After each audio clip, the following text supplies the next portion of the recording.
போட்டியிட்ட எழிலரசி அவர்கள்.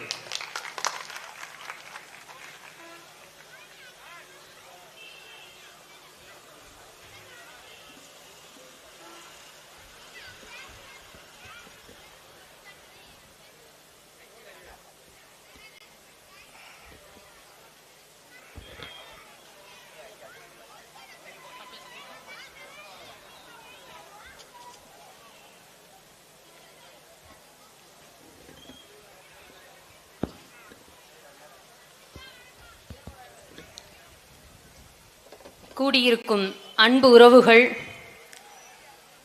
அரிமளம் பகுதியின் நாம் தமிழர் பொறுப்பாளர்கள் மற்றும் நாங்கள் யாருக்காக அரசியல் பேசி வருகிறோமோ எங்கள் அன்பு சொந்தங்களாகிய மக்கள் அனைவருக்கும் எங்களின் மாலை வணக்கம். நாம் தமிழர் கட்சி ஆரம்பிக்கப்பட்டு இத்தனை ஆண்டுகளில்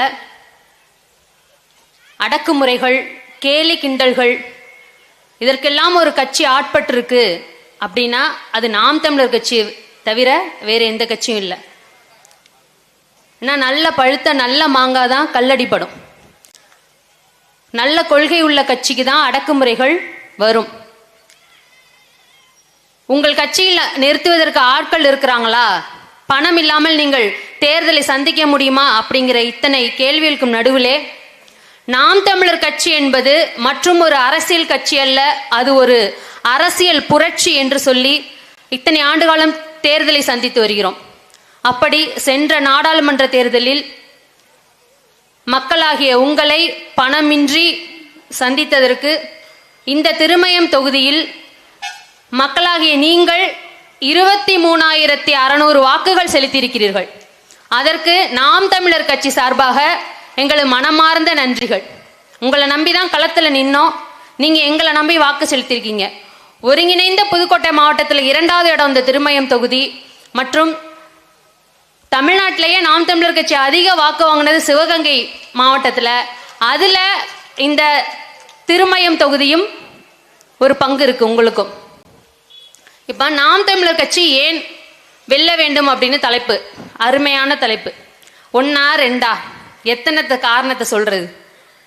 இந்த திராவிட ஆட்சியில் நடக்கிற அநியாயத்தெல்லாம் பார்த்தா நாம் தமிழர் கட்சி ஏன் வரணுங்கிறது இந்த மக்களுக்காகிய உங்களுக்கே தெரியும்.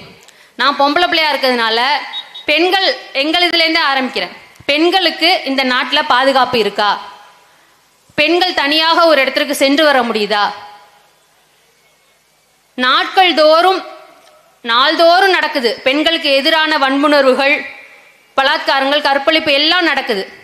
எங்கேயோ கொல்கட்டாவில் வடமேற்கு மாநிலத்தில் நடக்குதுன்னு நினைக்காதீங்க. இங்கேயும் நடந்து கொண்டுதான் இருக்கிறது. பாண்டிச்சேரி தொடங்கி சிறுமிகளும் மகளிரும் பாதிக்கப்பட்டு கொண்டுதான் இருக்கிறார்கள். அப்ப இந்த பாதிப்புக்கு எல்லாம் காரணமா இருக்கிற இந்த குற்றச்செயலுக்கு எல்லாம் ஆணி வேற இருக்கிறது என்னன்னு கேட்டீங்கன்னா மது. அனைத்து குற்றச்செயல்களுக்கும் பின்னணி என்னன்னு பார்த்தீங்கன்னா மது. ஏன்னா நான் சுயநினைவிலே இல்லைன்னு சொல்றான். நாங்கள் சுயநினைவிலேயே நான் இந்த குற்றத்தை செய்யும் போது சுயநினைவிலே இல்லை.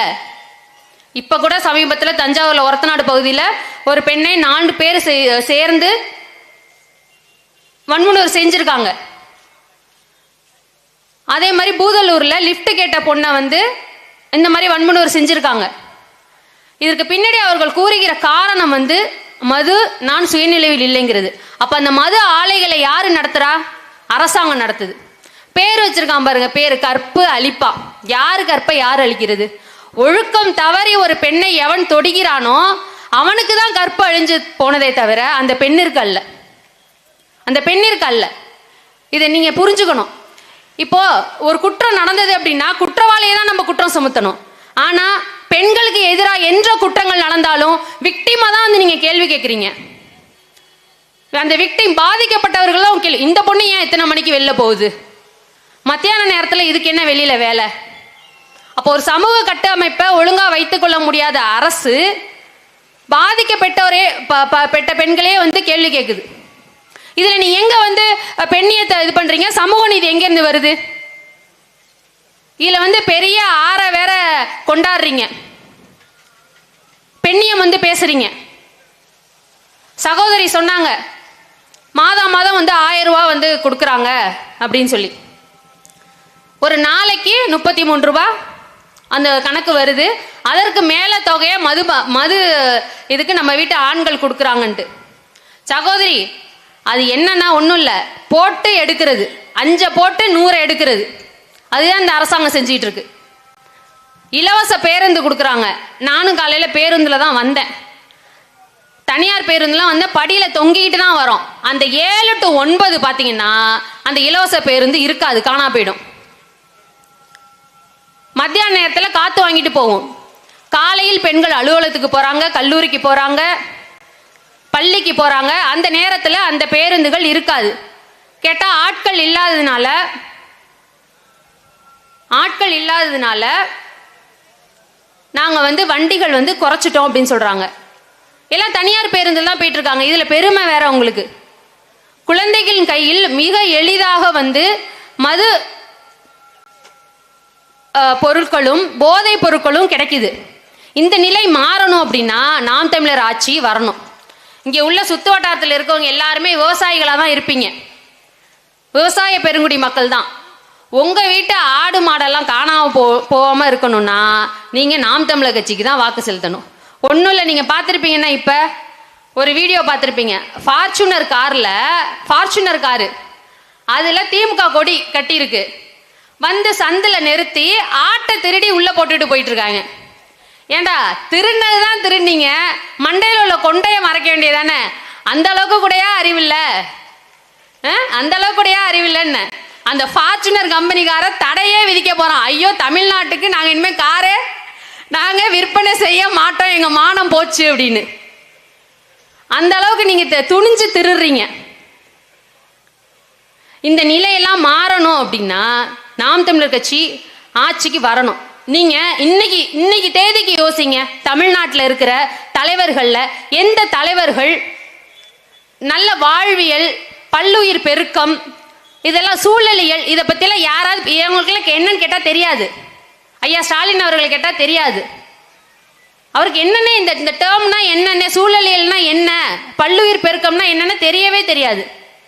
இதை பற்றி எல்லாமே பேசக்கூடிய, இயற்கையை பற்றி பேசக்கூடிய ஒரே தலைவர் இருக்கிறாருன்னா அது நம்ம அண்ணன் செந்தமிழன் சீமான் அவர்கள் மட்டும்தான். அண்ணன் மட்டும்தான் அதை குறித்து பேசிக்கிட்டு இருக்காரு. நான் வந்து தேர்தல் நேரத்தில் இங்கே வேட்பாளராக நின்னப்போ எனக்கு வந்து ஒரு இது கொடுத்துருந்தாங்க, ஒரு மனு. ஐயா ராமமூர்த்தி அவர்கள் இயற்கை ஆர்வலர் அரிமளம், அவர் வந்து இந்த மனு கொடுத்திருந்தாரு. இதை நான் மறக்கவும் இல்லை, இதை தூக்கி வீசவும் இல்லை. அதாவது ஒரு அரசாங்கத்திடமோ இல்லை அரசாங்க அதிகாரியிடமோ இல்லை ஒரு கலெக்டர்கிட்டயோ கொடுக்க வேண்டிய மனு நல்லா பக்காவா எப்படி ஒரு முறையா வந்து ஒரு மனு கொடுக்கணுமோ அந்த மாதிரி அடிச்சு கொடுத்துருக்காரு. யார்கிட்ட கொடுத்துருக்காருன்னா நாம் தமிழர் கட்சி வேட்பாளர்கிட்ட கொடுத்துருக்காரு. அப்போ இது தனிப்பட்ட நாம் தமிழர் கட்சி வேட்பாளராகிய என்னிடம் கொடுக்கப்பட்டதல்ல, அண்ணன் சீமான் அவர்களின் ஆட்சியின் மீது நம்பிக்கை வைத்து அவர்கள் ஏற்றுக்கொள்ளக்கூடிய அந்த கொள்கையின் மீது நம்பிக்கை வைத்து கொடுக்கப்பட்ட மனு.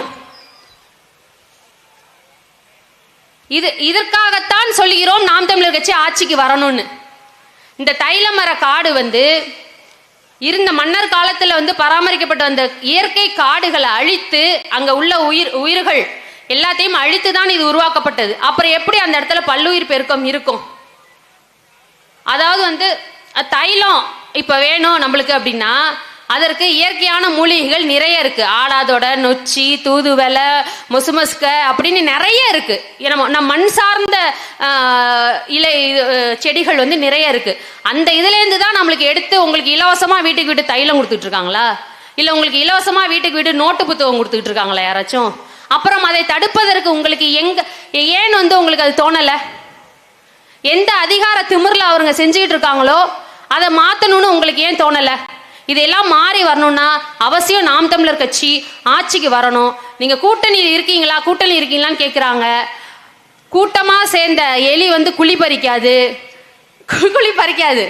தனி எலி தான் அதற்கான வலையை அதே பின்னிக்கும். அந்த கொள்கையில நாங்க இருக்கோம். நீங்க யாராவது உங்கள்கிட்ட நீங்க நம்ம கட்சிக்காரனை தனியா நிக்கிறீங்கன்னு கேட்டா நாங்க தனியா நிக்கல, கொள்கையில் சமரசம் செய்யாமல் நெஞ்சுரத்தோடு கொள்கை உறுதி கொண்டு நிற்கிறோம் அப்படின்னு கூறுங்க. இதே கொள்கை உறுதியோடு மக்களிடம் நாம் சென்றால் உறுதியாக 2026 நாம் ஆட்சியை பிடிப்போம். அண்ணன் சீமான் அவர்கள் முதல்வராக அமர்வது உறுதி உறுதி உறுதி. வாய்ப்புக்கு நன்றி கூறி விடைபெறுகிறேன். நன்றி, வணக்கம். நாம் தமிழர். அடுத்ததாக உழவர் பாசறை மாநில பொறுப்பாளர் புகழேந்தி அவர்கள்.